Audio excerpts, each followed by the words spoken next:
TIFU I ruined a family cruise by bringing weed, by user Fakin Awesome. This was a decade ago. I was living in CA and using weed to combat anxiety, ADHD, and insomnia. My mom called. My father was diagnosed with stage 4 cancer. He was given 6 months to a year to live. I am close with my parents and it was pretty devastating news.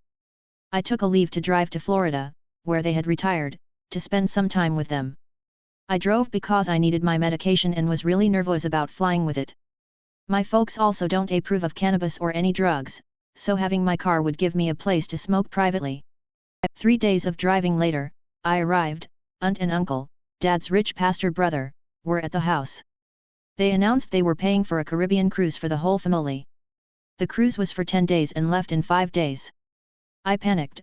I began to desperately think of an excuse not to go because the thought of dealing with 10 days of no weed terrified me. The problem was that I had to head back home 2 days after the cruise, so my time with Dad would be short.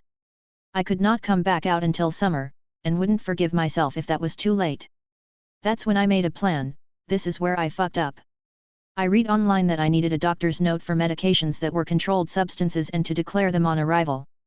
I deduced that since I am from a state with legal medical weed, I could bring medicine on board. I am pretty creative with Photoshop, and I had some scans of medical documents, tests, and receipts from my doctor. The issue, and my downfall, these were records for my dad, from when they moved out east. We shared the same doctor in CA, we also share the same first and last name, and middle initials, so those I didn't need to change. Shortly I had altered a treatment plan and a prescription for my dad's gout, to a medical marijuana document for me. So I thought.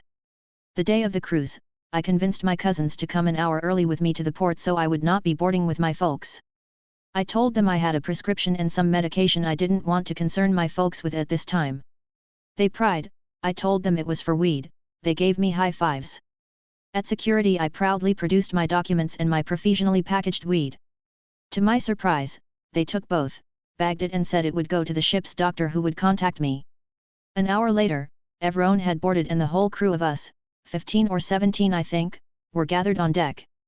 All enjoying a drink and some snacks from the buffet while we waited for our rooms and luggage. The doctor and my medication were on my mind. Sure enough, my name is announced to report to medical. Everyone, including my dad, assumed it was for him, same name, and he gets up to go to medical. All I could think was to tell my mom to relax and I went with Dad. I hoped the receptionist would clarify it was for me and I would have a private convo with the doctor and get my medicine. I was wrong, very wrong. The nurse asked for my dad's ID. I identified myself as the son with the same name, but she just asked my dad if he wanted me to go into the office with him to speak to the doctor. Dad said yes. My stomach was in my throat. We waited in the exam room for a couple minutes and the doctor came in and sat down. He looked right at my dad and said, "You're dealing with some very serious medical issues. I just spoke with your doctor and I am afraid that we are not equipped to deal with possible issues or complications on this ship." He continued that he would have to disembark within an hour and could not go on the cruise. He did go on to explain that he had called the CA doctor as he felt something was not right with the documents I had made. The receptionist asked for the patient number, which I neglected to change, and informed him that all the records had been forwarded to my dad's new doctor in Florida. The ship's doctor then called my dad's current doctor, who said my dad was really sick and had not returned urgent calls regarding his test results. I had never seen my dad so deflated. Doc produced my bag of medication and told me that if I was getting off the ship with my dad, I could pick it up at security when I left. I truly wished it was me who was dying in that moment. All I could say was, "Sorry, this is my fault," and we walked in silence. We went back up and joined the group. Dad took Mom aside for a quick conversation, then they announced they were getting off the ship and wanted everyone else to enjoy the cruise. Everyone initially wanted to leave with them, but after some tears and hugs it was decided that everyone would continue on. I opted to leave with my parents. I spent the next 2 weeks at their home. It was some of the best bonding/healing family time in my life. The story about the weed came out to all, shock and awe in our religious clan. My folks actually told me I was free to smoke on the deck. They came to find it humorous. My uncle was furious. He came over after the cruise and found me and Dad in the backyard. I had just lit a blunt, and Uncle started in on Dad about family and respect. Dad took the joint from my hand, took a small puff, looks at my uncle and says, "My doctor said it might help my appetite." My uncle left, but he is not a bad guy and he did call and apologize the next day. We enjoyed a few more blunts over the next days. I ended up sending a dad a few care packages from Cali, and was able to spend 3 weeks with him in the summer. My dad made it to the following CRISMAs. Maybe as we approach Christmas this story surfaced for me. Love you dad, miss you. TL, I took weed on a cruise and ended up outing my dad's advanced illness, resulting in him being refused on the boat. Apologies for formatting/spelling. Edit, wow, thanks for taking the time to read and comment, it's been educational. I am surprised at the amount of people that are convinced that pharmaceuticals are superior to natural plant medicine. I guess the 375 million big pharma spent on lobbyists this year is working. I will stand by my medicine based on my decades of personal experience, my own doctor's support and its 5,000-year documented use as a healing plant. That said, believe every human has a right to dominion over their own body, so you do you. Respect to those who called me out, if this were Ida, I am with you a-hole for the win.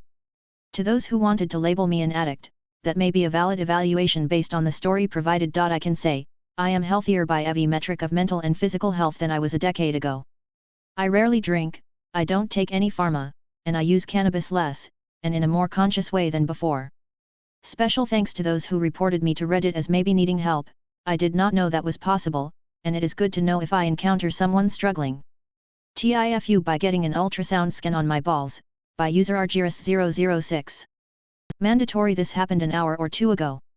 Couple of weeks ago I had a minor health scare where I, 28-year-old male, woke up feeling intense pain and swelling around one of my nipples. Booked an appointment with a mastologist and after getting examined, the doctor reassured me that there was nothing wrong but just to be sure I should do an ultrasound scan on my nipples/breasts followed by my testicles because in a few cases there's a connection between them. At this point I should mention that I have some kind of phobia that I'm not really sure how to describe. It's almost as if when I hear a description or see an image about a body part or organ that is inside of me, I get really dizzy to the point where I might faint. I visit the diagnostic center to get the scans done.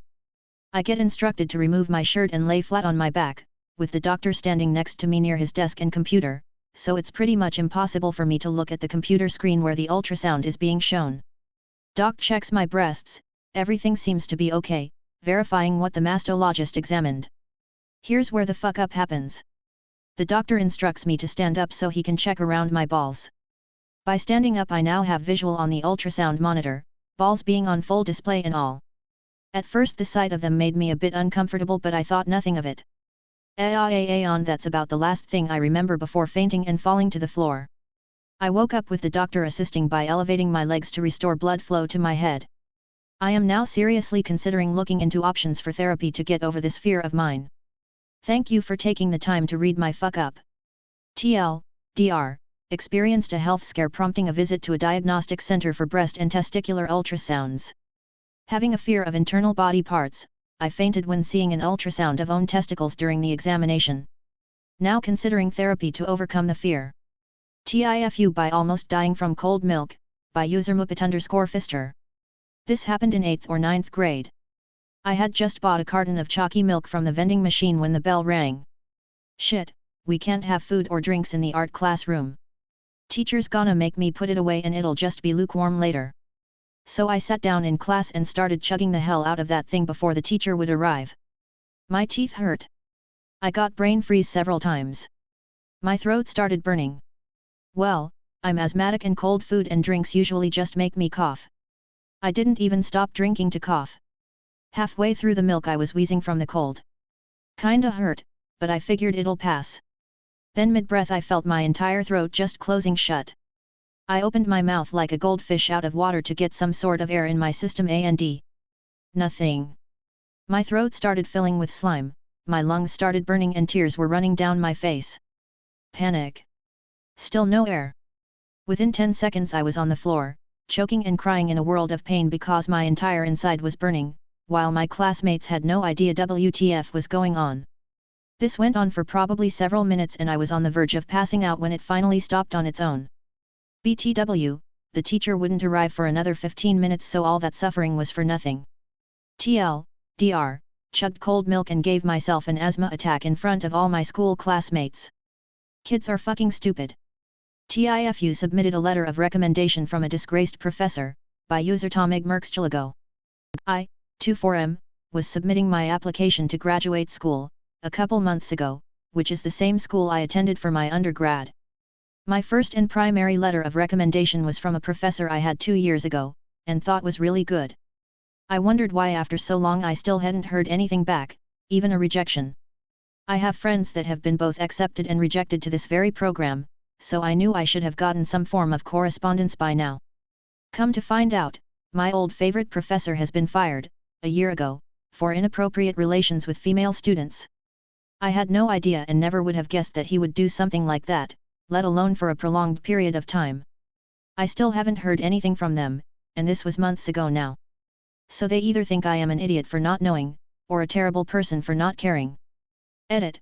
It is kind of funny I'm realizing I definitely caused a "you're gonna wanna come look at this" moment in the admissions office lol. Edit 2. I'm really not too broken up about this, I think it's funny, don't spend too much energy giving advice, I feel bad. TL.DR. My primary letter of recommendation was from a professor who was a creep, university ghosted me. TIFU by telling my girlfriend that she already looks pregnant, by user OK_cap3087. So, I am on the eve of my 21st anniversary with my wife, and this foo happened when we were dating.